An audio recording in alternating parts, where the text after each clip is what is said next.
think, Rob, do you want to kick us off with some initial comments? Yes, Chair. Good afternoon, Chairperson Mahan, Mayor Liccardo, committee members, and members of the public. I'm Rob Lloyd, Chief Information Officer for the City of San Jose. Returning from the July break, staff will present 2 items to the committee today. Under D1, we have the Innovation and Technology Project Status Report. This is a significant update as it weaves together the city roadmap, the technology project efforts citywide, as well as solidifying the professional practice related to the city audit for reporting in December of 2019.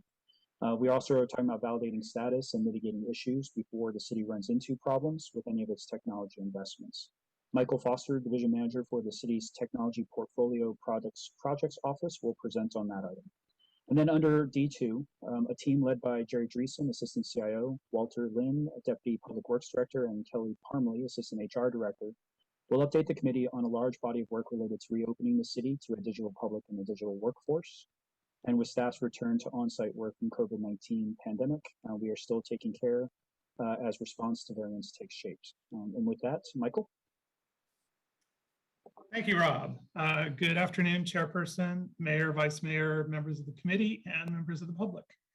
I am Michael Foster, Division Manager of C3PO ITD, here to go over the Innovation and Technology Projects Status Report. So starting off with a familiar by now city roadmap, we've added another view into this as we fade into a version which is focusing on the squares that are related to this committee. Specifically, those squares are digital equity, San Jose 311 and service delivery, and the Powered by People initiative, Drive to Digital. On the following 3 slides, I'll zoom in on these and tie our technical project work directly to these citywide priorities. The first zoom in is into digital equity, expressed here as digital inclusion and digital access projects. So the first one is SJ Access Hotspots Distribution Program with AT&T. This is currently funded, staffed, and functional, and it's currently projected to have enough funding to continue through this financial year, 21-22. Community Wi-Fi, libraries and community centers. You've heard about this one before. So 9 city libraries and 15 community centers were completed in the beginning of this year. And library and PRS funding for continuation of service is there. So this is a good check mark. And then community Wi-Fi access on the East Side high school districts. You've probably heard details on this before, but again, James Lick, Overfelt, and Yerba Buena high school districts are live. Between September and April, we have some data now with 785,000 unique clients. And that could be, you know, if you have a tablet and a phone and another phone or whatever. So that's not people. But 133 terabytes of information has flowed over that network as well, which is pretty impressive. So the next 3 on that are Independence High School, Oak Grove, and Andrew P. Hill High Schools. And there's a few schedule changes due to some changes in scope. Obviously, San Jose being such a vast city, there's a few changes in scope and the number of devices we've needed and things like that. The next zoom in is on the San Jose 311 and service delivery supporting projects. So you've heard about some of these before as well. So there's resident garbage and recycling service, formerly Recycle Plus. That launched in March of 2021 and it rapidly became the 2nd most requested service. Next steps on that are some enhancements post go live and assessing the data there. SJ311 accessibility assessment. So this is an assessment that began in May of 2021 and it's been completed in July of 2021. And the next steps there are obviously to prioritize and implement the recommendations from the assessment on SJ311 and ultimately maybe even the rest of our digital properties. The virtual agent.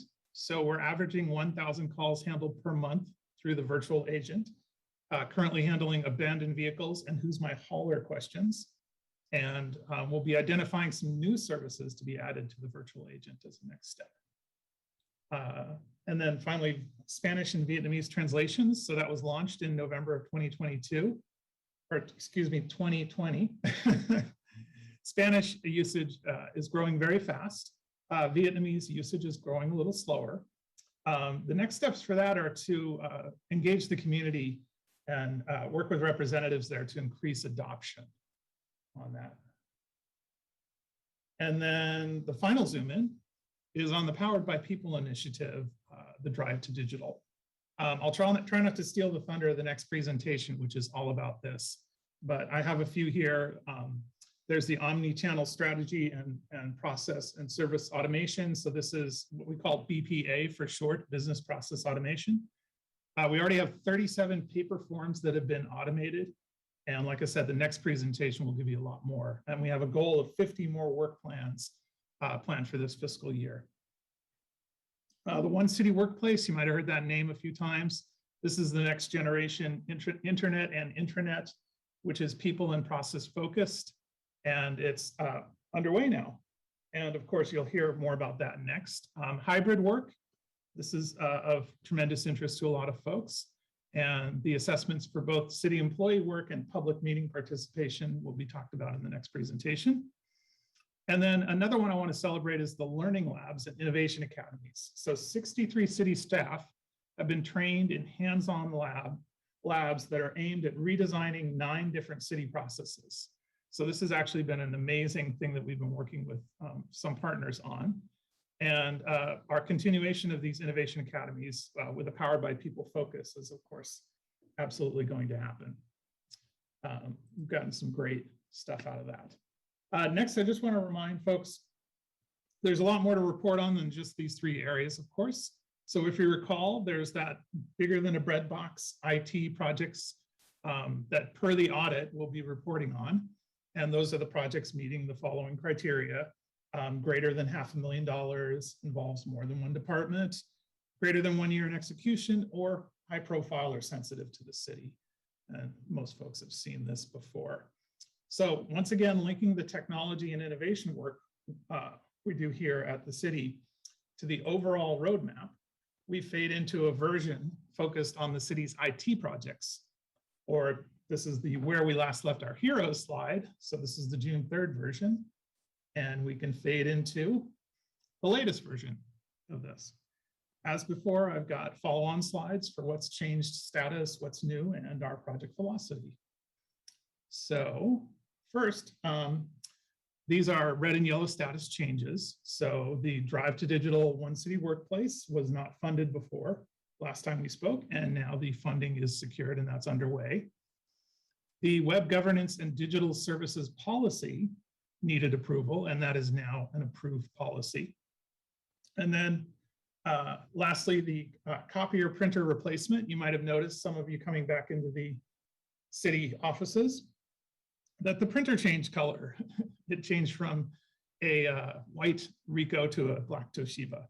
Toshibas obviously are made in Asia, and there are a lot of delays due to supply chain delays with the ports and things coming from Asia, all due to COVID-19, sort of like the weather, something beyond our control.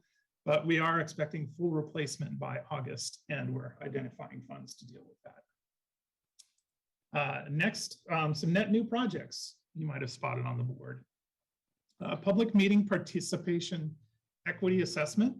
That's a mouthful, but that's really how are we going to deal with these new public meetings like the one we're having right now in this new hybrid environment? So what kind of infrastructure are we going to have?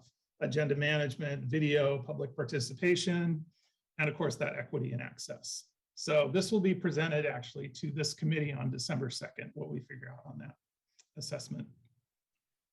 The EOC Next Generation Technology. So this is a new idea of refreshing and modernizing the EOC technology to be located in the new building that is under construction in 2022.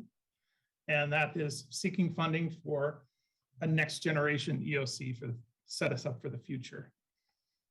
Lease management is a new project. It's building a new solution with the city's real estate division, incorporating the auditor's recommendations. And that will be presented to this committee in February as well. And asset management. So we're identifying and looking for the requirements on new asset management. And of course, we'll be looking into the existing systems that we have to see if they're capable and can be made a little more consistent. Finally, there's the Microsoft dedicated support engineering. This is training 1,200 hours of dedicated Microsoft support engineers, offering training so that we can more efficiently utilize all the different Microsoft projects that we're already getting and make the best use of them for the city. And then we have our capacity and velocity. Just wanted to note on velocity, you can see we've increased our velocity by more than 10% here, taking on a few more projects. That is actually the end of the first section. And I am the very next thing, which is I'm going to talk about the Technology and Innovation Project Dashboard.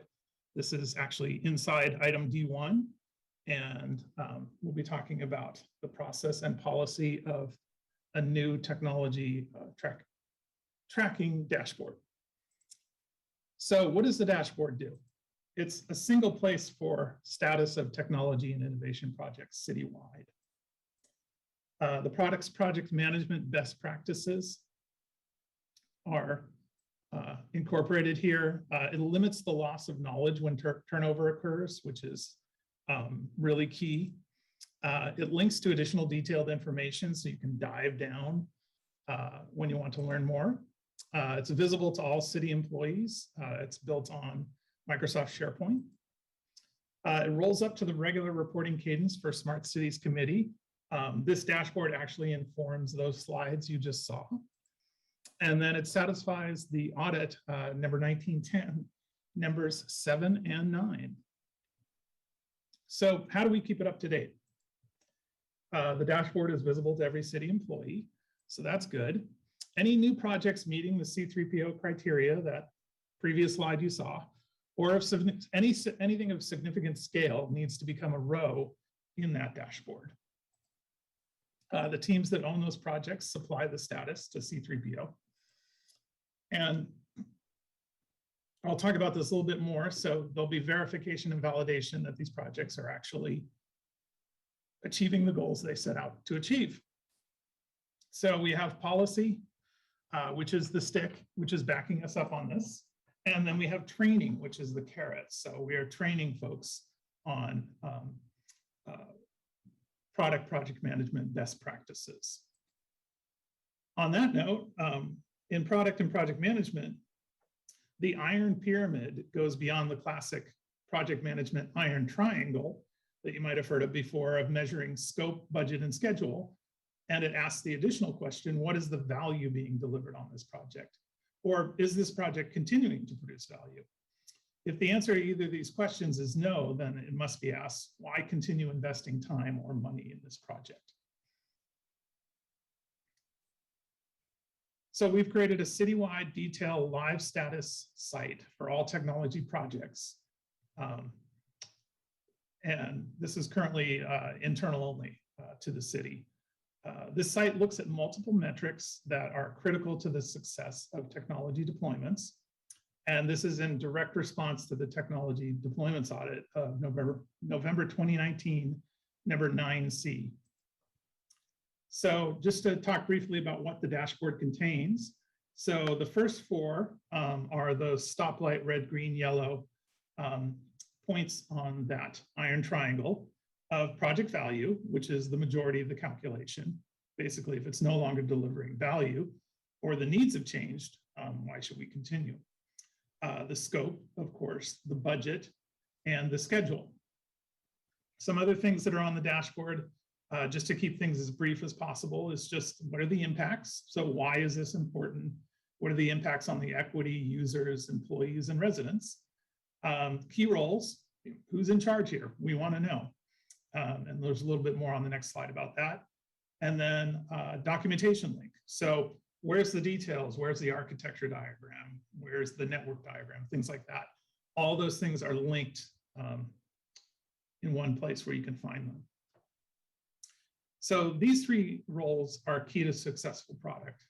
The product owner is the person who wants this project to succeed and has ownership over it.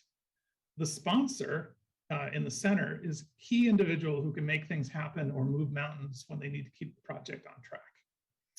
The project manager is the one minding the store and making sure that resources, including budget, people, and most valuable, time, are utilized carefully to achieve the project's goals. These three individuals are listed directly on the dashboard, so anyone can reach out to them if they have a question or a request. Let's take a look at the video here.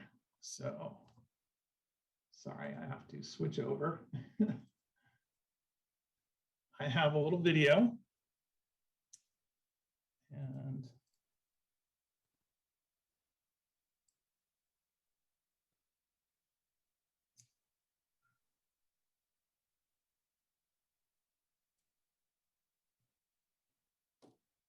share screen, video, share. It's always fun switching in the middle of a presentation. So just to show folks, I recorded a little video of that dashboard. So again, it's internal, built with SharePoint lists. You can see here, we've got the scope, the budget, the schedule, and of course the value here shown in red, yellow, green. Additionally here, we've got some other fields.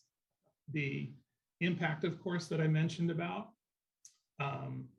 Obviously, a list of what you're going to do next. So that's the to-do list. A 5-year contract value. This is not a financial system. This is not an official number, but it's tracking sort of the scope and the size of the project. Then those three key people I talked about, the product owner, the project manager, and the sponsor are listed right here. And for every project, those are clearly known roles. This is the link to that charter and documents and other documentation. And of course, the state, is it underway, is it completed, et cetera. Scrolling a little further, there's some new fields that we've added that aren't filled in yet, but we're gonna start tracking procurement start and procurement end so we can see how long a procurement takes. Privacy review, of course, is a new one. That's going to be important for, it's really a 1 or 0 whether a privacy review was done. Then the last one is that independent verification and validation that we talked about, which is basically looking back at the project and seeing, did it actually achieve what it said it did? And are the statuses correct on that project? So, stop sharing, go back. It's always your worst nightmare that all this isn't going to work, but looks like it's working. Okay, and then, so how do we know that the information on this dashboard is accurate? So we need to know about all citywide technology projects that meet the C3PO criteria you're already familiar with. So we do this in 3 ways: with regular training and engagement with the departments so that they're aware of that, with validation with the procurement prioritization board for new things that are coming on board, and with validation through the budget process. So that is my presentation. Any questions from the public or council? Thank you, Michael. That was fantastic. Really great report. And as I'm sure you could guess, I find the dashboard especially exciting. Couple just quick comments before we go to public comment. First, I should have said this when we opened the meeting, but I want to wish everybody a happy return from the recess, and I hope everyone was able to get a little bit of a well-deserved break in July. I know it's been a very, very long 1.5 years now amidst this global pandemic, and so I just wanted to acknowledge, I know we took a month off from at least these meetings, and I hope others were able to get a bit of a break. And thanks again for the report. I know we'll go into more details, but I think that dashboard is an incredibly exciting example of how we can get folks aligned, understand value, track progress, have really efficient conversations about what we're working on, why it matters, how it's going, and I think it's a really exciting development. So I'll save further comments and questions for after public comment. But Gina, can we? It looks like we've got a couple of members of the public who want to comment. Can we put up the timer and get to them? I think we're gonna have, looks like Molly would be up first. Thanks, Gina. Okay, Molly, I think we're ready for you to go.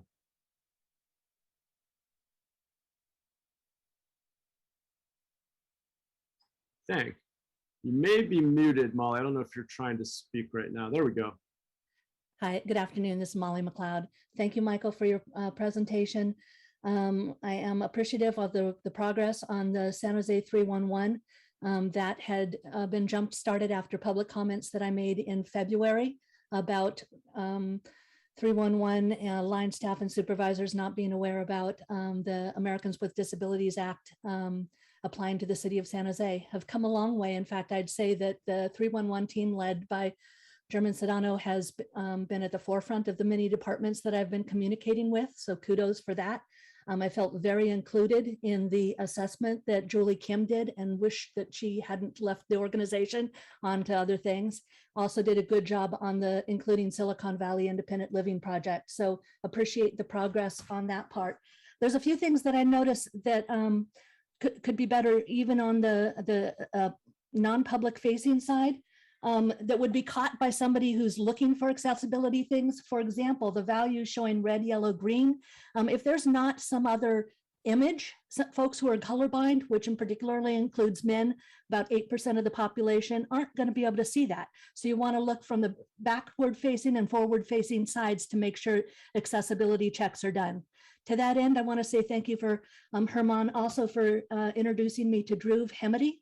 I was able to provide 1 day turnaround on comments for the hybrid meetings and able to talk about neutral language as opposed to ableist language and some practical access features that would make a difference.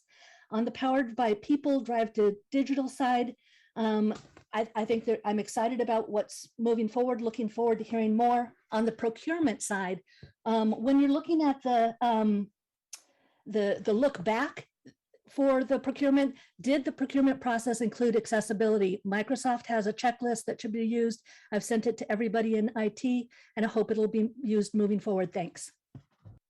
Thanks for all that feedback, Molly. Okay, let's go on to Blair.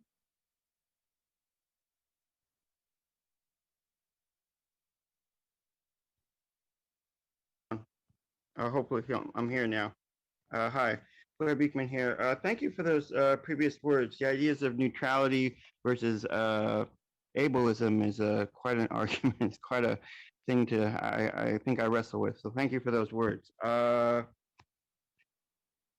also thank you for the words of Councilperson Mahan. It's nice to have a month break and just hi to everybody at this time. We should be acknowledging very questionable English speaking only laws that swept across the state and country in the mid-1980s and that we are only just beginning to better address. The open sharing of language may actually invite a more healing and inclusive idea of community. At about $300 an hour for each language, it should be important to begin to better ask ourselves and Zoom, why exactly is the cost of sharing a language with its community so high and exclusive? Thank you. I think that should be an important concept with your language community relations you'll be going out with at this time, and it's part of the things we should be addressing. I think, as usual, to go into our usual habits, our usual routines, I hope that there is efforts going on to make the open public policy process for broadband being placed in local neighborhoods. I hope those notifications are being clear with the public, and that city government is making sure that Verizon and other corps are doing their job and making that clear, so people can have, you know, a certain amount of time they can appeal, they can organize. If that process goes well, that's 3/4 of the battle of how to talk about the future of technology, accountability, and open public policy ideas. Good luck in those efforts. It's good for the community spirit. Thank you. Thank you, Blair. Appreciate that. Why don't we come back to the committee and see if any of my colleagues have questions or comments. I've got a few. Vice Mayor, did you want, Vice Mayor, please? Yes, I just want to go back to the validation and the measurement of success. Can you walk me through that again? I didn't totally get how we, particularly on the dashboard, how we, evaluate and measure and determine whether something was successful or not. Yeah, Vice Mayor, the dashboard really was just about capturing a date of when the IVNV happened. Rob is actually much more of an expert than me. I'll let him handle on how IVNV works. Sure, and Vice Mayor, there's one on the value part of your question. That one actually is for the product owner and the sponsor to score themselves that deeper than any kind of, did we hit the schedule or was it on budget? We work with them to say, did it hit the marks that it was supposed to produce for the investment that we made? And we defer to them on that one, to be honest. We might agree up front and we have some stuff there, but it's their job to tell us, did it really hit the mark at the end? And what do we need to keep doing that it continues to produce value? Number two is on the IVNV, there's a set of methodologies under the Project Management Book of Knowledge and the practice of project management, where there's a tool and instrument we use to go through and say, all right, we need to validate the three main items. We need proof that we're actually delivering on that schedule, and the feedback from the customers are that it's working and working well. And if absent that, it actually gets red flagged and we have a mitigation process that activates. So then IT would come in and bring in the sponsor, the product owner, and the team and say, all right, we're seeing something's askew here, and how would we need to address that? The former city manager, Dave Sykes, actually put it well as well to all the directors when we had a meeting once, which is, don't ever be afraid of being on that list. It means that you're going to get the help that you need. And so that IVNV is just a validation that we don't get project watermelons. It's reported green, but it's all red on the inside. And that we can get departments the assistance when something starts to veer off course. Is the feedback and the assessment loop all internal, or are we getting external feedback as well? Yeah, very sophisticated question. So I think you're showing your experience, Vice Mayor, is it's both. So the main line is internal. When we see something significant, we actually can activate a contract.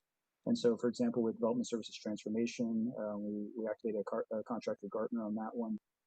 And we've done the same for two other projects where we just needed outside eyes with extra expertise, and sometimes also a neutral voice. But we activate that third party and that extra cost when the investment's large enough and it merits it. Great, thank you. That's all I have. Thanks, Vice Mayor. Mayor Liccardo. Thank you. My apologies for being remote and off screen. I'll be back on shortly. My concern was really around the procurement, which has been a huge pain point for us for a very long time. I'm just wondering if that can be accelerated in any way. It seems like a long time to wait for just a status report on improvements to procurement, given the enormity, the impact that our procurement problems are having on all of our city processes. Is there a mechanism for accelerating that? Yeah, Rob or anyone want to jump in? Yeah, I think I can add in, and Dolan might want to speak as well. There's the Mayor, the procurement improvement process. We are going to come back with a memo to bring a status update on it in the next two meetings. I'm thinking it's probably going to be October. The team has just re-engaged with the Guidehouse, and they have some other work they need to do on audits, bond sales, and some of the work with CARES funding and so forth. So you'll see a memo coming back where we'll come to you sooner, and an info memo on that status and how we can try to ramp up that work faster rather than longer. Dolan, anything you would add? Yeah, Rob. So thanks, Dolan Beckel, Interim Deputy City Manager for Technology and Innovation Emergency Management. So we're going to do two things. One, Mayor, the good news is, and Council and public, the good news is the procurement improvement program is one of the 41 priority strategic initiatives on the city roadmap. So it is a priority to the city. We had actually just engaged on the program and starting to look at what those improvements would be when COVID hit. So that got put on hold. as part of the info memo that Rob recommended, I think there's several members of the council and a refresher for everybody else of a lot of work had been done to identify the symptoms and some of the problems and some of the actions we might take. So in that info memo that we'll be issuing sooner rather than later, we'll get everyone up to speed on kind of the diagnosis that we had done to get us to initiate that program and that project. And then we'll be working with the finance department to see if there's any help we can give them to get that moving sooner. So that's kind of the path forward of both kind of level setting and get everybody up to speed of what we have diagnosed and what we were going to do. And then we'll also work with the finance department and see how we might be able to accelerate that, even with potentially some pilot projects on some challenge-based procurements or other innovative form of procurements that other cities are doing as we speak. Thanks, Rob. Thanks, Dawn and Rob.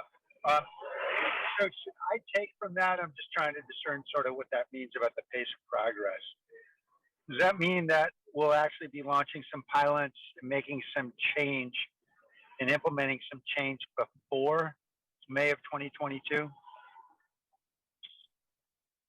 So Mayor, I think this is Dolan Beckel again. I think what we will be doing is the finance department was always open to trying new approaches. Before COVID hit, we had this concept of the Small Wonders Pipeline, where we worked with startup and residents and kind of did some more of the upfront scoping and upfront work to get us to, if a pilot project was successful, we quickly move to contract. So we kind of accelerated some of the procurement upfront. So we're going to be looking at some ways in which we could pilot some opportunities to apply things like we've done before, like the startup and residents, the Small Wonders.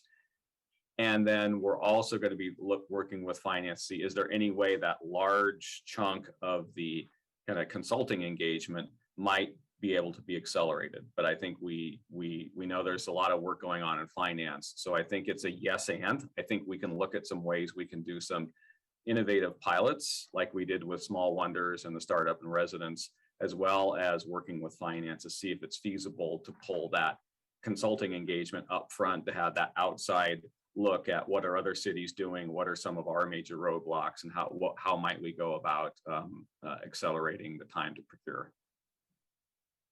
So Dylan, does that mean some of those pilots would be something we engage in this year, this calendar year? We're looking at that.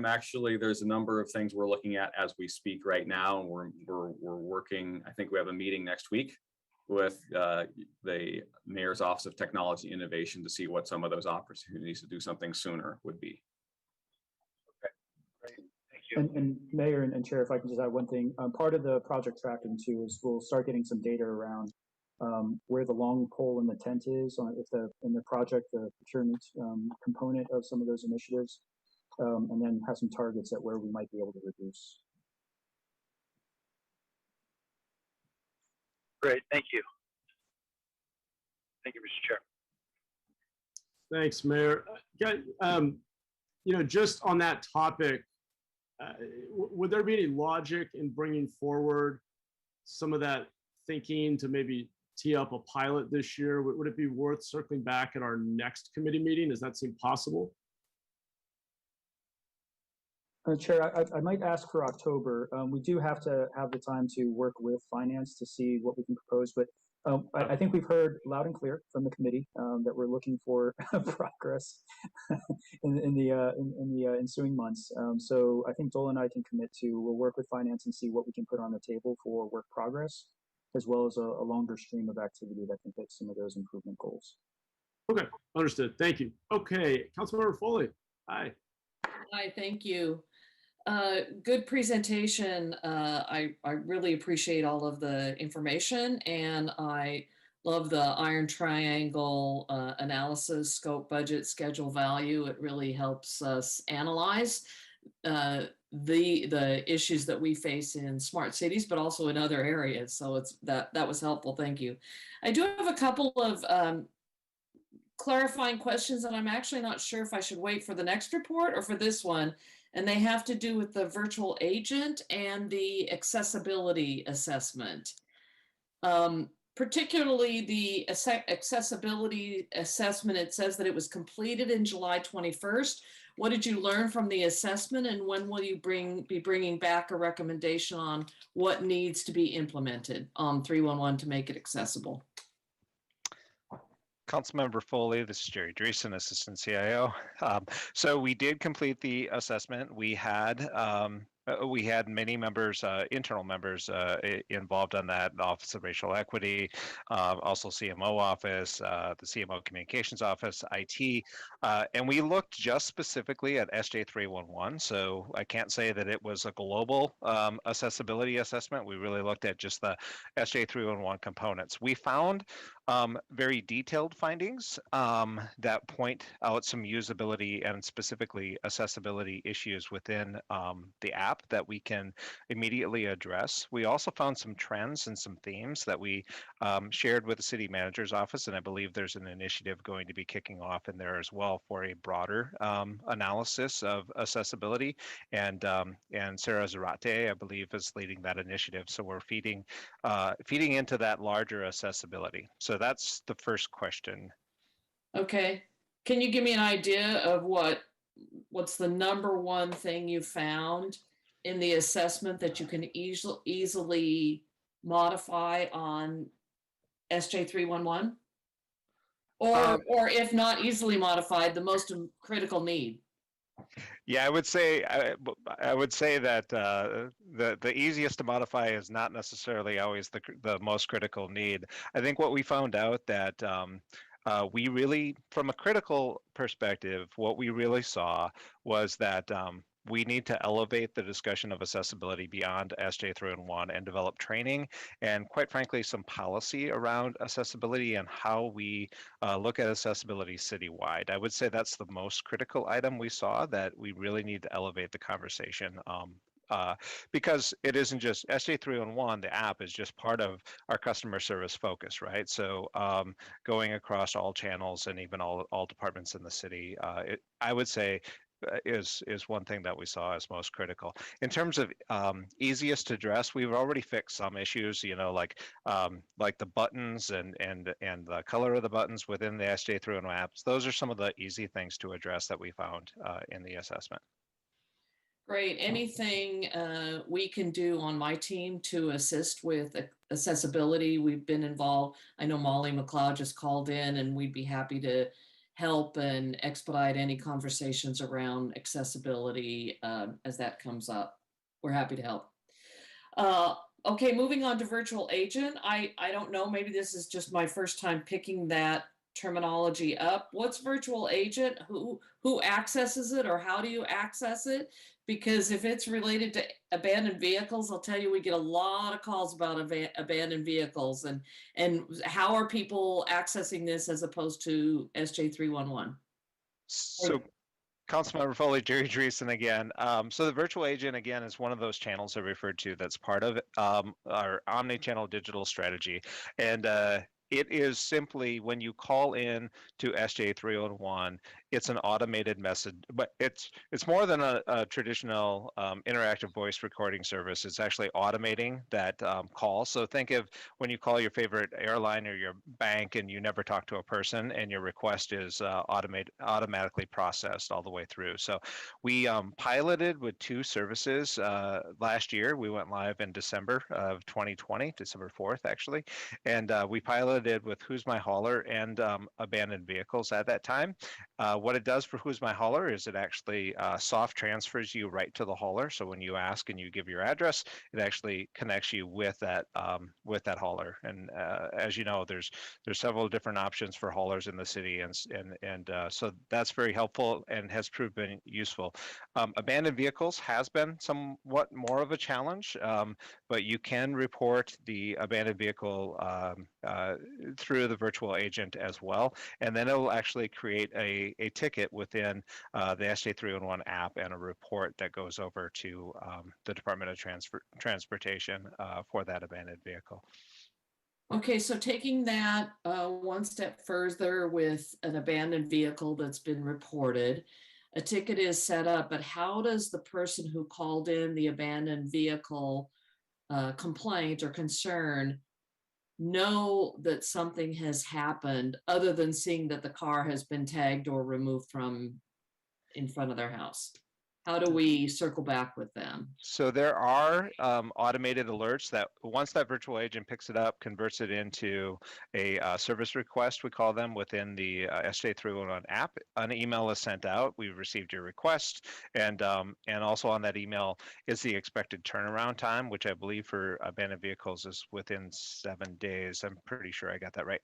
So we set the expectation of when a response will be. I will say there are changes in with DOT in the service delivery model. They're moving to a proactive patrol model where they're going out in the community and actually looking for cars that may or may not be reported within communities. And also then what they're going to require or moving to require in the future is a photo that is attached with that, which of course, if you're doing it by phone, is impossible to do. So we're in the process right now of trying to figure out how can we be more effective in aligning with the service delivery model that is being moved to.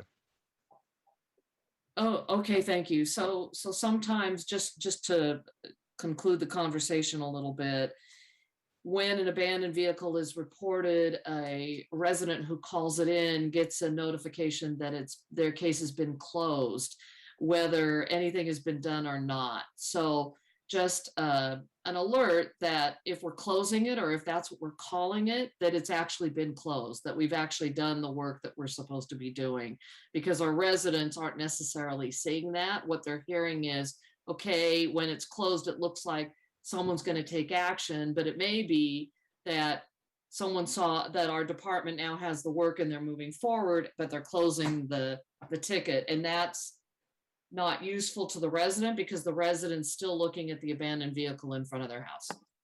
So anything we can do to take that frustration away. And with that, I'm finished. Thank you, Chair. Thank you, Councilmember Foley. And maybe I'll start by picking up on that comment. I've also had feedback from residents who have expressed a need or a desire for greater loop closing. And so I think Councilmember Foley described that well, and just, wanting to have an understanding of what actually happened to their ticket. If it may be resolved on our end, but that can mean a number of different things, which will be very satisfying or very dissatisfying to the person who submitted the ticket. And I think the more that we can get a little bit more qualitative data in and back to that ticket originator so that they understand what happened and why, I think is just going to really help build trust that this system's worth using. I actually wanted to ask, kind of to broaden out from any individual service like abandoned vehicles, as we think about improving the quality of the service and fulfillment and loop closing being so key to that, is it possible to work into our reporting a measure of fulfillment across each service and understand how we're performing? Is that something we could surface at the level of this committee, or would that take a lot of new work? Actually, Chair, we have an SJ311 report on September 2nd, I think it is. And we can take that as a to-do to incorporate that metric reporting into that presentation. Thanks, Jerry. Because I know we have variants for good reason. We have potholes where we're filling 99% of them within a week or two, which is awesome. And then we have abandoned vehicles, which hasn't been as awesome. And then since you mentioned it, Michael, in the report, I wonder if you happen to know how we're doing on, I think Councilmember Foley was asking about trash and junk pickup. Is our fulfillment, how are we feeling about the fulfillment of that new, what is now our second most frequently requested service? Yeah, Michael Foster, very quickly, the majority of those requests are for large trash pickup. Yep. And then probably second most of that would be like can issues and things like that. But there's multiple things that you can do with the new garbage and recycle capabilities. But Rob, yes, I'm just asking specifically along the lines of the abandoned vehicle question from Councilmember Foley. Are we able to measure, maybe with with data back from the hauler our fulfillment success rate. How many of those, just, the simple measure for a pothole is how many do we get filled within a week or 2 weeks of the request? Do we have an equivalent fulfillment or success measure? Or since this is now our second most commonly requested service, are we at that point, and do we get that data back from haulers in some way? We certainly have descriptive statistics that we've been looking at, and by descriptive I mean so there's 4 service types. You can order a bin. You can determine who your hauler is. You can schedule a large pickup. So we don't. I think what you're asking goes beyond that. You schedule your large pickup, but did it get picked up? Yep. I don't think we're tracking that data yet. Point taken. And I think we're going to have to, what we'd have to do is then have a feedback loop coming from 4 different haulers, 4 different databases in the back end. But it's a little bit of an order of complexity, but we can certainly look into it. Yeah, I'd appreciate if we at least had that conversation. And I get some things may be more work than they're worth. But in an ideal world, my view would be that we can track a success metric that measures the actual desired outcome for every service request. And we are refining our whatever it takes to fulfill the request. And then we are also loop closing with the ticket originator so that that resident gets that feedback that this happened, or it didn't happen, and here's why, or here's what you can expect next. And I know that's in an ideal world that we're working toward. I understand in the real world that's not so simple, but I just want to make sure if we all agree that that is the North Star that we keep driving toward. So that's why I asked the question. Great. Okay. And then one final question on 311, and then a comment on the dashboard, and then we'll see if my colleagues have anything else before we move on. I was chatting with a constituent the other day who my office did a big promotion of 311 a couple of weeks ago. We created some content, did some content marketing just to see if we could better publicize it within the district. And this is obviously an anecdotal experience, but had a resident who was really frustrated because she wanted to just call the number. She called, no one was available to take the call, and she wasn't able to leave a voicemail. And I'm just curious, I assume that's not the expected experience. Do we know if we're running into that very frequently? And is there an overflow if all the lines are full? Do we expect that people should always be able to leave a voicemail? Yeah, we actually, Jerry Dreesen again, Mr. Chair. We actually have a overflow call center that takes up the backup calls. We have target response times that and the supervisor, Kia O'Hara, who oversees that, she monitors that pretty aggressively and either gets somebody to get on the call or rolls them over even manually sometimes if they're going over. So. We can certainly, what I would ask is if you can get us any detailed information on that, I would love to look into that specific case if that's possible.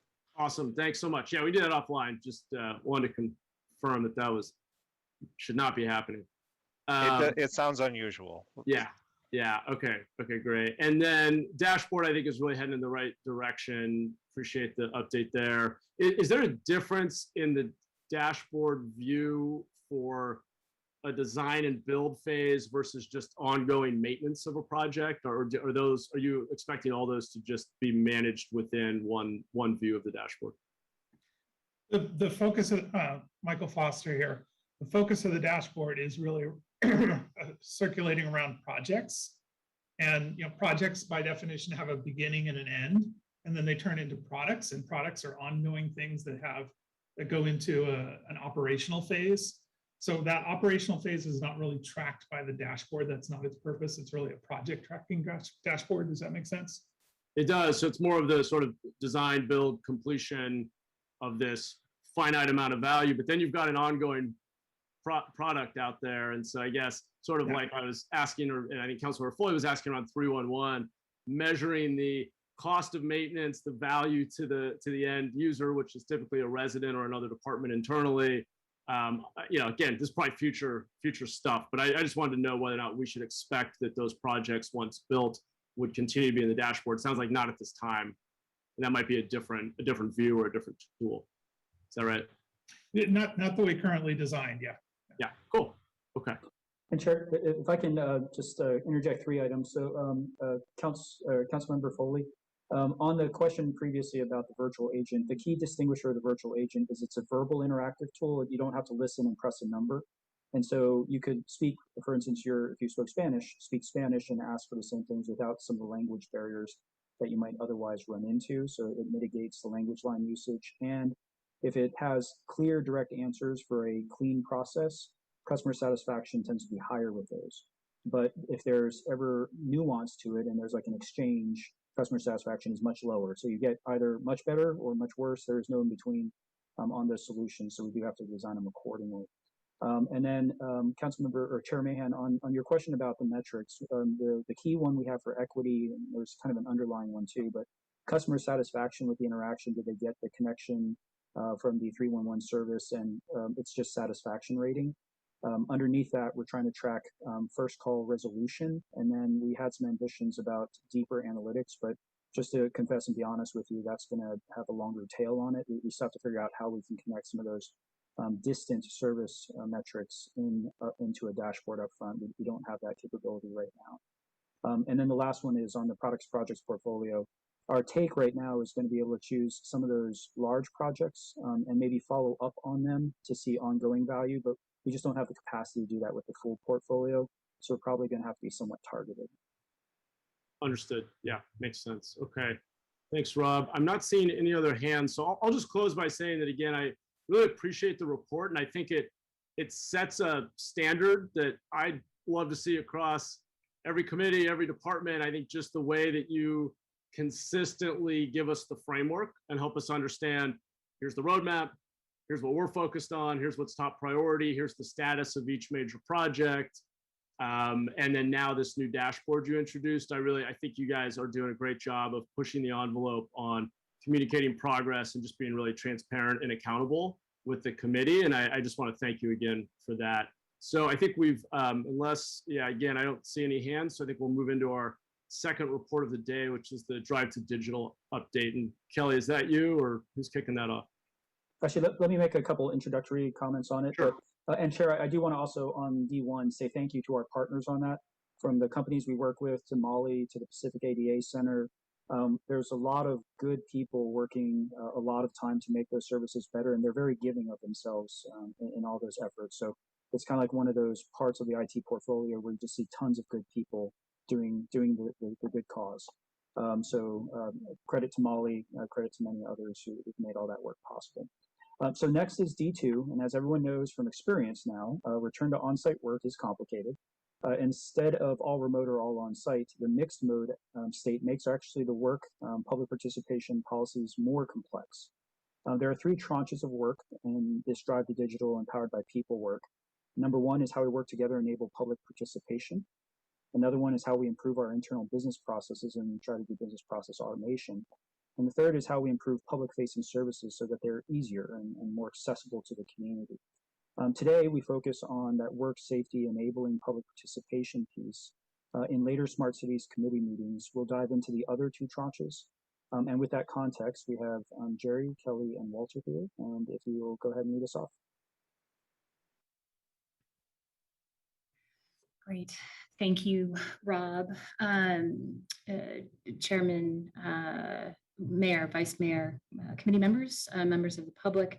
I'm Kelly Parmley, Assistant Director for HR, and I'm privileged to be here again to talk about the people part of what we do in partnership with our good friends and colleagues in IT. You want to go to the next slide there, Jerry? Are you running the show? Thank you. You can go right to the next slide. Just want to remind folks, we actually have a nice new clean visual representation for Powered by People. That's one thing that emerged out of the pandemic. And the tagline is resourceful, responsive, and resilient. We felt as we did some internal work on developing this, that it's a good reminder as an enterprise-wide priority that our people are central, our employees, our workforce are central to everything that we do, including service delivery. And in honor of that, we not only developed a logo, but we also used, I said logo, Jerry. I said I wasn't supposed to say logo. It's a program identifier. My folks in communications are gonna give me a hard time on that one, but it's a visual representation. Behind this during the pandemic on the next slide, an important part of this is In July of last year, it's really hard to believe it was just a year ago, as we stood up an enterprise-wide priority that was prior to the pandemic and had to retool it, repivot it to something slightly different, but make sure that we were providing the right strategic support to our workforce. We had this visual that we used to guide our thinking and making sure that we were connecting various streams of work. And at the core of that was a safe workplace. And I would probably call that a safe and healthy or well workplace. Two parts of that, though, that were really important to us in order to support our workforce, with 40% overnight of our full-time employees went and worked remote.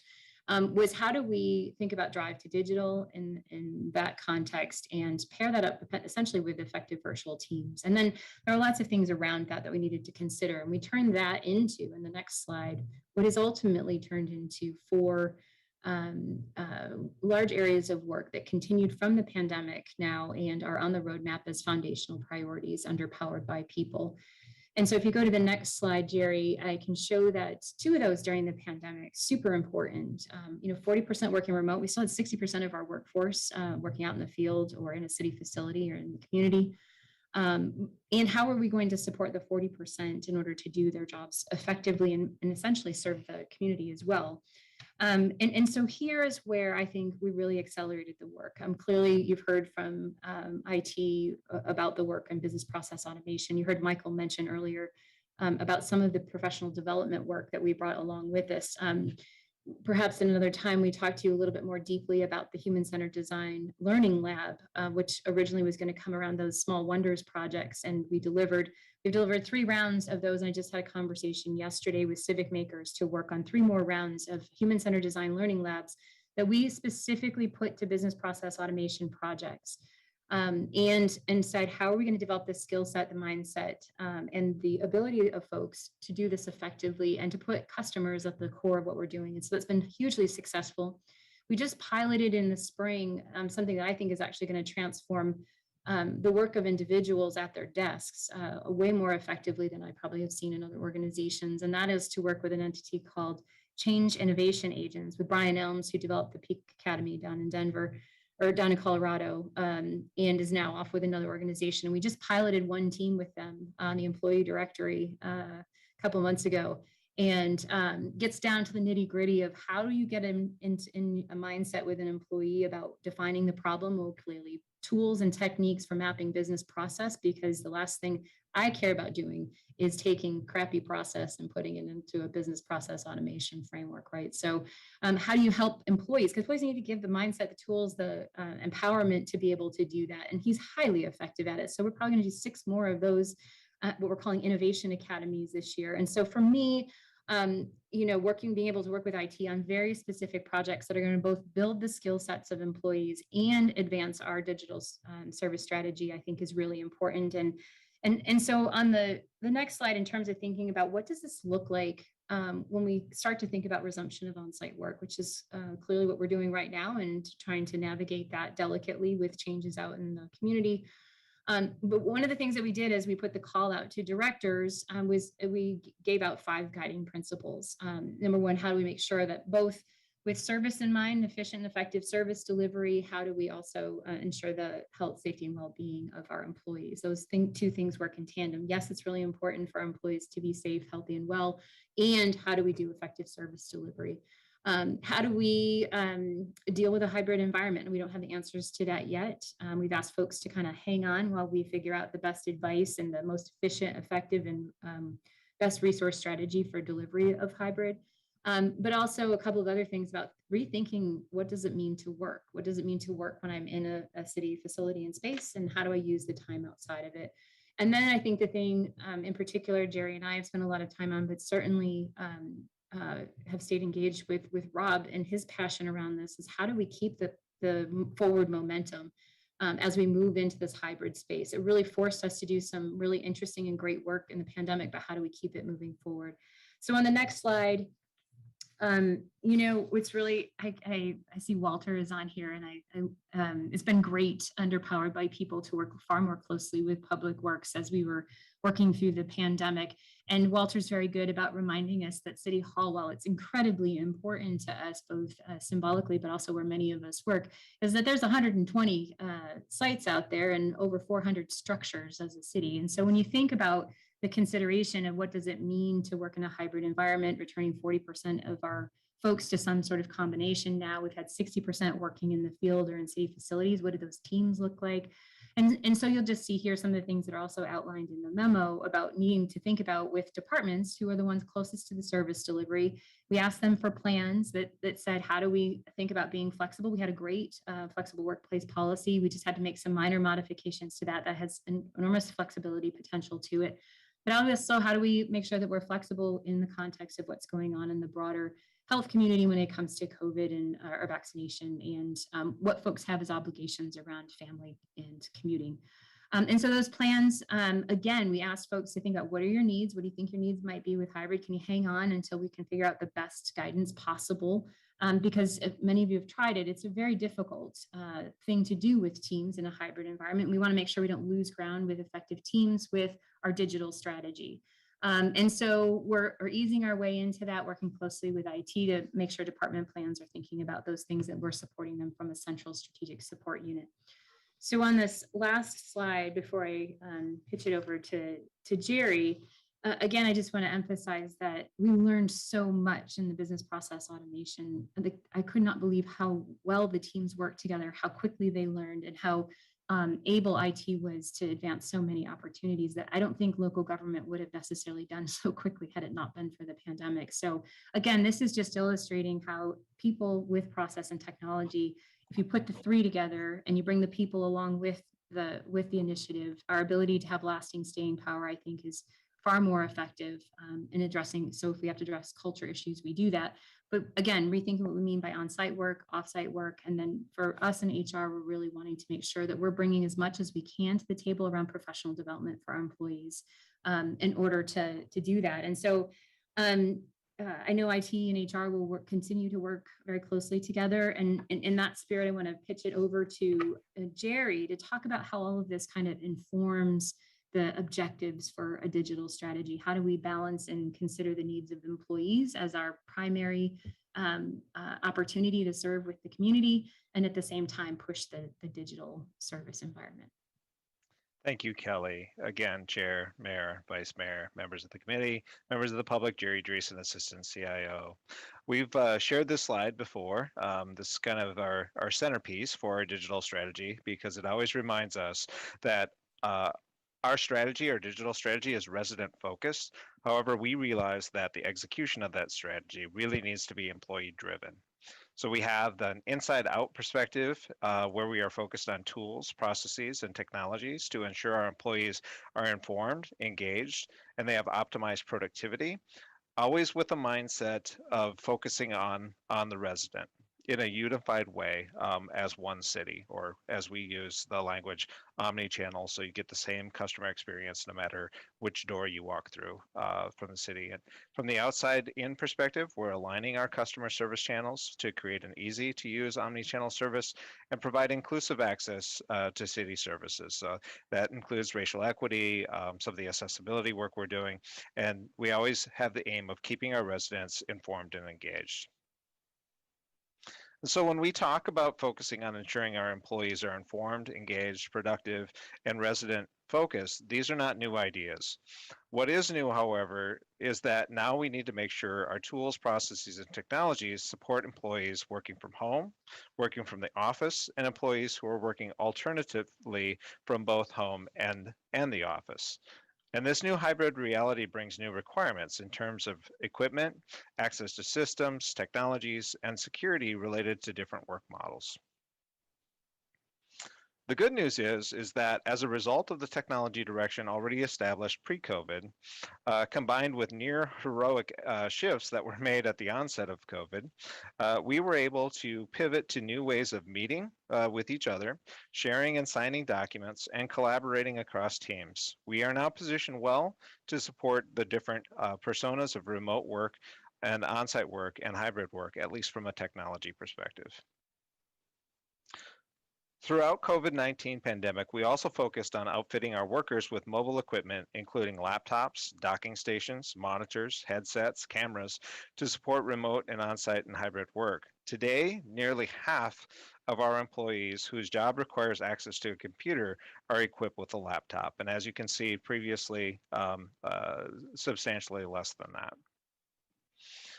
Also, through COVID, we made significant investments to improve wireless connectivity to support the needs of our communities and our staff who work closely in those communities. We've added many access points and wireless capabilities at the centers included here. I'm now going to turn it over to Walter and Sudhir, who are going to talk about our focus areas, the areas we're going to focus on next or are focusing on right now. Walter? Thank you so much, Jerry, and good afternoon, Chairman, Mayor Liccardo, members of the committee, and members of the public. I am Walter Lin, Deputy Director of the Public Works Department. I'll be sharing with you some updates in regards to our approach with the hybrid public meetings. This is a very timely update as we just had our first hybrid council meeting 2 days ago on Tuesday. The process that we administered was quite lengthy, to be honest, as we were talking about it with the council back in June. The testing that we had done to ensure the most successful product for this hybrid meeting was multiple tests, quite a bit of troubleshooting. And in the end, I thought the meeting was as smooth as possible. However, we did have some transitional challenges using the system with the hybrid function during that live council meeting. There was some troubleshooting on the spot that we needed to do. It was successful, but it did come with a heavy resource commitment in regards to staffing. We had 11 staff members assisting with that one council meeting this past Tuesday, which is more than double the staff that we would normally have for traditional, just all in-person meetings.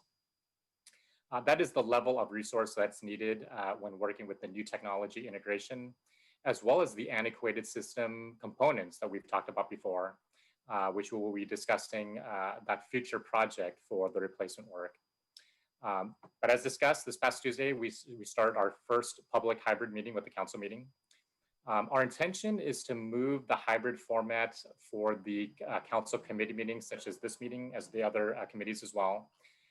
In the near future, we are gauging staffing resources, the reliability of the technology, and want to ensure the highest level of success before we start branching into all the 9 committee meetings per month. And then more so looking into next year for providing the hybrid format for all of the boards, commissions, and boards and commission meetings as well. In total, there would be more than 40 public meetings that staff would have to administer and troubleshoot if needed on the spot. Again, based on the technology integration and the antiquated aspects of our system. We are looking at the council recess periods during the December furlough and next July to administer much of the capital improvement work needed, specifically for the chambers and the committee rooms. The upgrades of the audiovisual system, there are components over time that we have upgraded, but it is a mixture of older technology and newer technology. And as such, even during this past Tuesday's council meeting, we did see some hiccups in the system. The compatibility at times will shift, and we do have to make corrections on the spot during those meetings. We're hoping that those are minimized or eliminated once we are able to upgrade the system to more state-of-the-art technology, where the flow of the meetings are much better as we're going through them. With that, I'd like to hand it over to Sudhir Bengati. He is going to describe our approach for the audio visual equipment upgrades. Thank you, Walter. Good afternoon, Chairperson, Mayor, Vice Mayor, members of the committee, and members of the public. I'm Sudhir Bengati.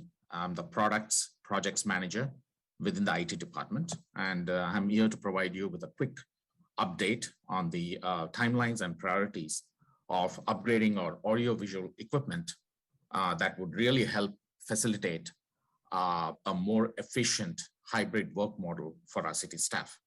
And as Walter was mentioning, our existing audio-visual system infrastructure is quite old. In fact, most of the components were deployed back in 2005. And over the years, the system was upgraded. Some portions of the system was upgraded, but like for instance, transitioning to a digital format, but there was still some incompatibilities between the older and the newer components. So replacing or upgrading these components to the most newest versions is extremely critical to support the hybrid work model for our city employees. So then this effort is phased into three different priorities. Priority one, we are looking to upgrade the equipment at the council chambers and committee rooms. And we expect to complete that by December of 2021. But we also realize that there could be challenges in the technology supply chains because of the pandemic. So it might get pushed out to a later date, depending on the circumstances. So once we are done with the council chambers and committee rooms, our priority two would be to address the needs of upgrading the equipment at all of the different floors in the City Hall tower to provide the hybrid meeting access at each of those floors. And then the priority three would be to address the remaining citywide facilities to provide the hybrid format at those locations. So the timelines for priority two and priority three will be determined once the assessments are completed, which we expect it to be done by later this year or by January of next year, 2022. Thank you. Great, thank you, Sudhir, and thank you, Kelly, Jerry, and Walter. Appreciate everyone's update. Good to see the a silver lining of the pandemic being a transition to a more kind of digitally enabled workforce, which is exciting. Why don't we go over to public comment? Gina, it looks like we have at least one member of the public who would like to speak. Can we put up the timer? Molly, I think we'll be ready for you in just a moment. All right. Good afternoon. This is Molly McLeod. First, Gina, thanks earlier for your email response about the captions and having them turned on. I appreciated the confirmation. Want to note that they stopped working, at least on my computer, about 10 minutes ago. So if that could be checked on, appreciate it. Thank you so much for the presentation. The thing that resonates for me is the culture eats strategy for breakfast and technology for lunch, and it was an image on the one of those PowerPoint slides of a big fish eating all of those with the insides. And I think that really goes to what Jerry Dreesen was commenting on the previous about needing to elevate conversations about training and policy citywide in terms of accessibility, so that the number of people who are giving input and perceiving and contributing to greater access is more broadly distributed throughout the organization. Want to thank Rob for his kind words. I greatly appreciate that. Walter has also been a person who's been meeting on accessibility, and we've talked about the physical location with regards to human-centered design and the learning labs. Want to make sure that that includes all sorts of humans. So universal design actually is to say, hey, if you're using, for example, people with wheelchairs in the curb cut example, well, a lot of that also works with mobile technology, text to speech. Things that work for blind or low vision folks are actually benefits that lots of people enjoy using. And so it's really important that the procurements for these consultants and for the products include very specific standards, checklists. Unfortunately, City of San Jose does not have to invent those. There's some existing fabulous resources. And so making that part of the policy would bring us a long way. Thanks again for a very good presentation. Thank you, Molly. Okay, Blair. Hi, Blair Beekman here. Thank you for the presentation. We tried to get into talking about people living at home and the issues of living at home. I used to, it was important to me. I've described over the years the importance of open public policy and connections with the community. It's, working those things out within the local government workspace. It was my feeling that sort of good feeling and good decision making at that time could learn to eventually emanate throughout the community, and people could just see and feel good ideas and good practices towards the future of open public policy. It's really, really hopeful stuff. And it's the kind of thing that if you share with people who are now in their enclosed workspaces, it gets them thinking, and it keeps the idea alive of what good democratic practices can be. Democratic practices can get a real bad rap, it sounds like, at this time. It's kind of eschewed for more as in terms of more of a Republican right-wing way of thinking. But I think it can be a real way to connect all parts of the community.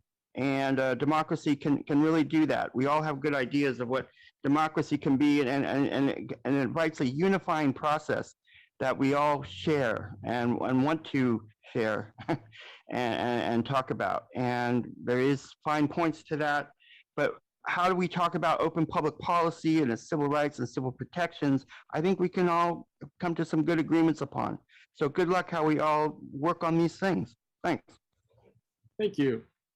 Okay, let's go back to the committee. Do you have any questions from committee members? There we go. Mayor Liccardo. Thank you. First, I appreciate the presentation very much and all the great work that's been done across the organization. And Kelly, you do such a great job of presenting, and you're so articulate, and I really appreciate everything you say. There's one small thing that sort of is stuck in my craw, and I'll just say what it is, because it's come up again and again and again. And this is, I know, probably more of a philosophical discussion that maybe we might have offline. It may not be the moment, but the notion of being what is at the center of what we do. I appreciate very much the commitment to health and safety of the employees. There's no question that's absolutely critical. But it seems to me we're in the business of public service.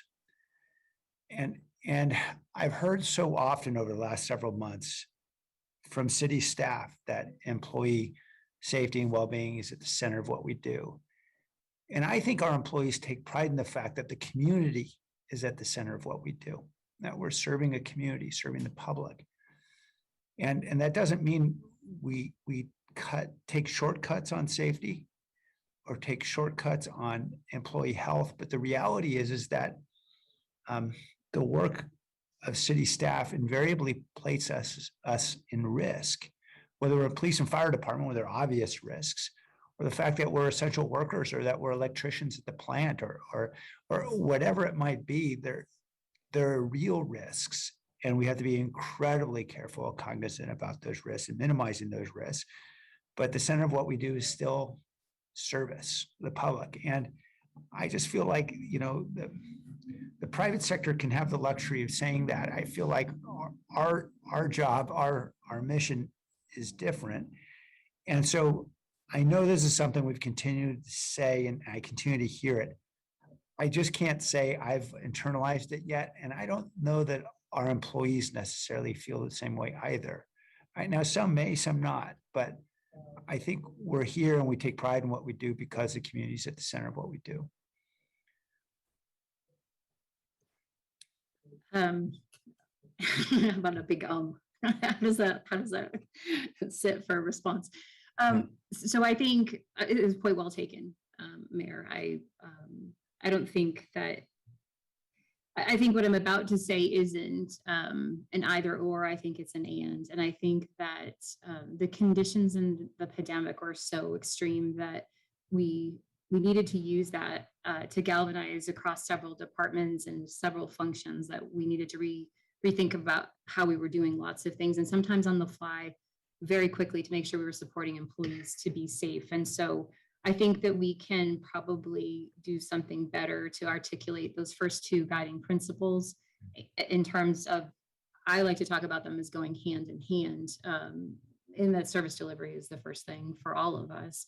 And we can't minimize the importance of employee safety. And I think it goes beyond safety. And so this is Kelly speaking, not necessarily an agent of the city or an agent of the people that I report to. I think a lot of it has to do with this notion that somehow our employees, when they come into the workplace, check themselves, as in they're not from the community. And what I've been saying a lot of late is our employees are the community. And so how do we acknowledge that they're not just civil servants who check everything that they are and have in terms of coming from the community when they step into that civil servant role, and honor the fact that many of them are here because they are so committed to serving the public, because they're from the community.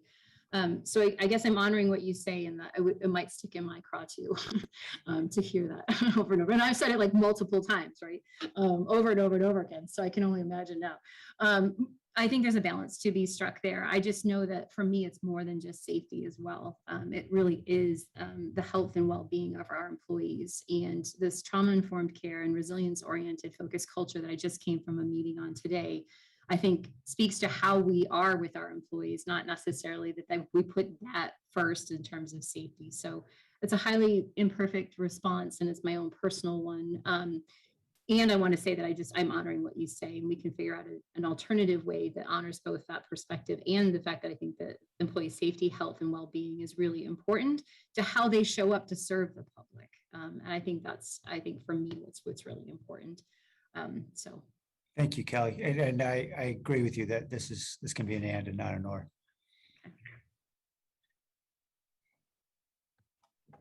Anything else, Mr. Mayor? No, thank you. Okay, great. Yeah. Great discussion there. Anything else from any of my colleagues? Councilmember Foley. Just to piggyback on that conversation, I know we're not really debating this, or we kind of are.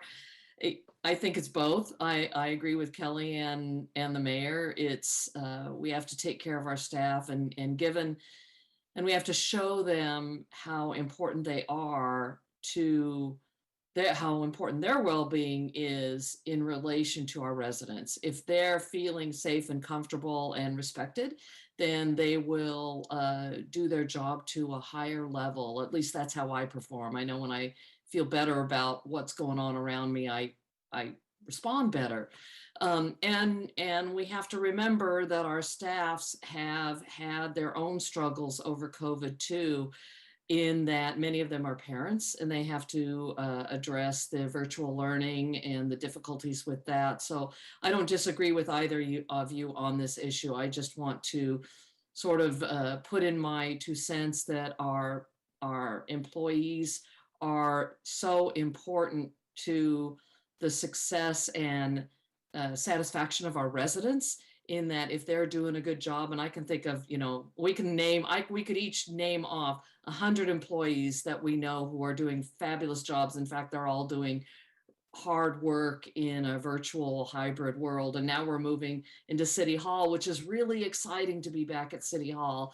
But there comes with that some stress and anxiety too, as we move away from virtually to working in person. And then of course the Delta variant and what that all means. So I'll just leave it at that, because I just wanted to weigh in that I don't disagree with either of you. I agree with both of you, but our employees, we have to, I think, continue to message how important they are. Thanks. Thanks, council member. Glad we're all in agreement on that. And Dolan, did you want to jump in?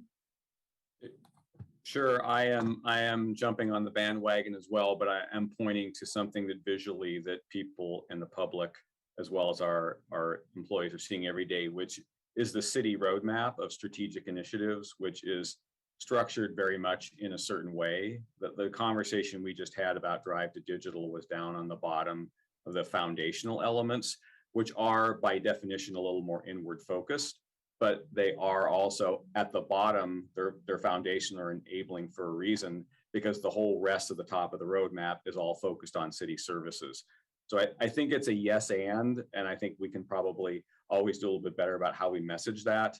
But if you kind of look at that city roadmap of strategic initiatives, which the whole council voted on and approved, that we're messaging out there more and more often, that's the reason it was kind of built the way it was, is that those lower foundational elements are kind of enabling that service delivery in those other probably 35 strategic initiatives. So probably don't need a fourth yes and, but I just want to make sure that we kind of consider that as we use the city roadmap as a messaging tool internally as well as externally.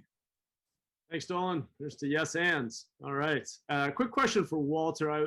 I heard your comment about taking 11 people to manage the last council meeting, which certainly sounds like a lot, though I know we're in a transition, as everyone's acknowledged.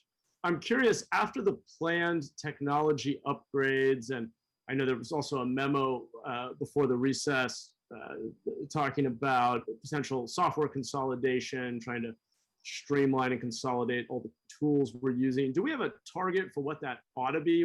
How many people should it take to run a council meeting or maybe a committee meeting? And where do we expect to be once we've implemented some of the investments you mentioned today? Great question, Council Member and Chairman. Walter Lynn, Public Works Deputy Director. Typically for a council meeting with our AV and broadcast teams, it's between 4 to 5. Yesterday, actually, I miscounted. We actually had 12 for the council meeting. So we're just a little more than double. It was more so because of the troubleshooting that was needed and we expected, even though with much of the equipment testing and as smooth as we had gotten it prior to the council meeting, there were some live troubleshooting that we did need to do. There are 2 examples. One, we did lose the Zoom audio for the remote participants intermittently during the meeting. We had to very quickly repair that on the spot. Hats off to our IT team and our AV and broadcast teams for their assistance. We also had a scenario where the feed, the audio feed and the video feed into the green room was also not working. We had to make that correction as well too. We have since corrected those. The Zoom audio feed for the remote participants, that was corrected during the meeting. We were able to correct the audio feed into the green room and the video feed at the end of that meeting, but the audio feed has been corrected the next day. So those were unexpected, but those needed additional staff members to assist in that troubleshooting, as we would not be able to if we had just the one technician administering the meeting. Yep. From the equipment standpoint, we feel that with the more state-of-the-art and newer systems and integration, the reliability of the equipment would minimize those glitches or those freezing aspects that we had seen for more smoother process. Obviously, we still want the human component to ensure that things are working as they should. But as the reliability and the confidence is there with the newer equipment, we can then see the potential to have a lower amount of staff oversight. But it did take that amount for that council meeting, and it still required troubleshooting during that meeting. Yeah, totally understand, and we don't need to get further into the weeds. I was just curious though, when we make some of these investments, we think we'll be able to get back down to more like 4 or 5 people needed to manage a meeting like that. To have it more automated, that is the intention. Yes. Yeah. Okay. Great. Awesome. Okay. Do we have any other questions or comments from the committee or city staff? Okay. Wonderful. Good, substantive, efficient meeting. I appreciate that. I believe we're on to orders of the day. So why don't we go back to public comment? Or I'm sorry, open forum. Why did I say orders of the day? My bad. Open forum. Why don't we go back to the public?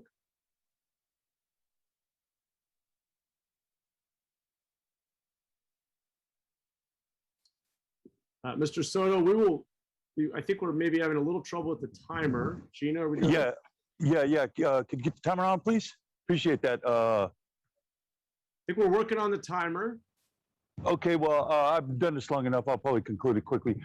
Just Paul Soto from the Horseshoe. Wanted to welcome you to the opportunity housing fight. Man, you're a worthy opponent. Worthy. One of the things I'd like to make clear, though, is that we have to contend with the redlining that created these neighborhoods that want to exclude opportunity housing. So these redlining issues and the redlining map must be used within the context of these conversations. Okay, here's another issue. We have Deb Davis from District 6 that is going to legitimately try to run for mayor from one of the most redlined districts in this city. At the same time, the city spouts off all the time about equity, about trauma-informed care. What about the trauma that was created by the redlining policies in District 6 that actually created Sal Si Puedes? You can't disconnect the two. They are intrinsically connected.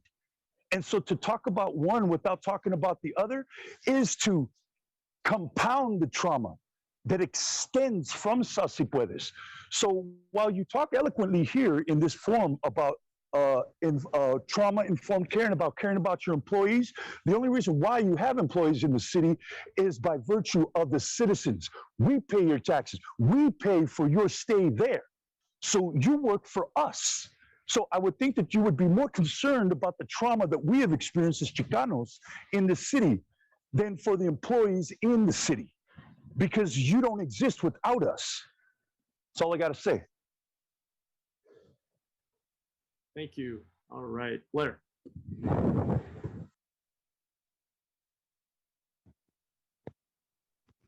Hi, thank you for the meeting today.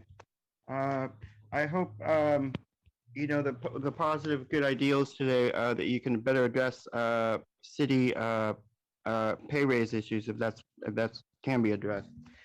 We should acknowledge and oh, sorry, I started the wrong place. As a reminder of the good intentions of the 2014 ACLU Surveillance and Check Ordinance, its good guidelines, legal precedents, and open public policies towards peace and sustainability can help serve many community projects and purposes at this time.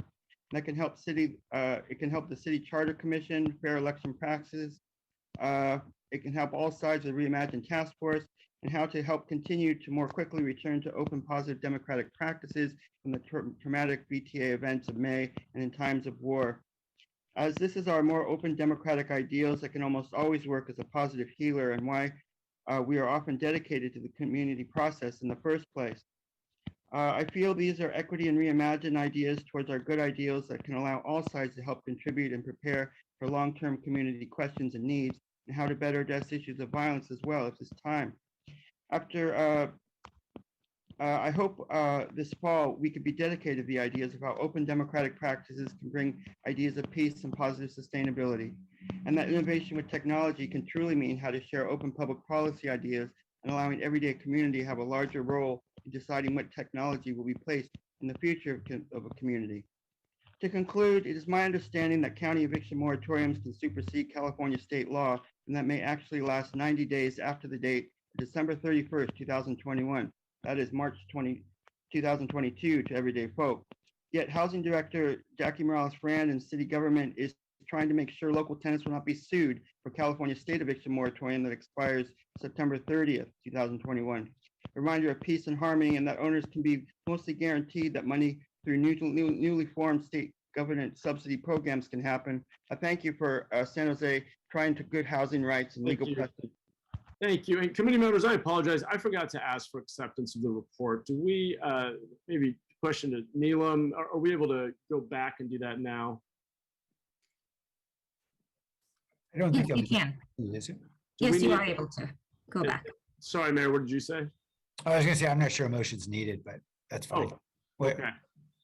Neelam, do we need to accept the report? Is that a vote we need to take?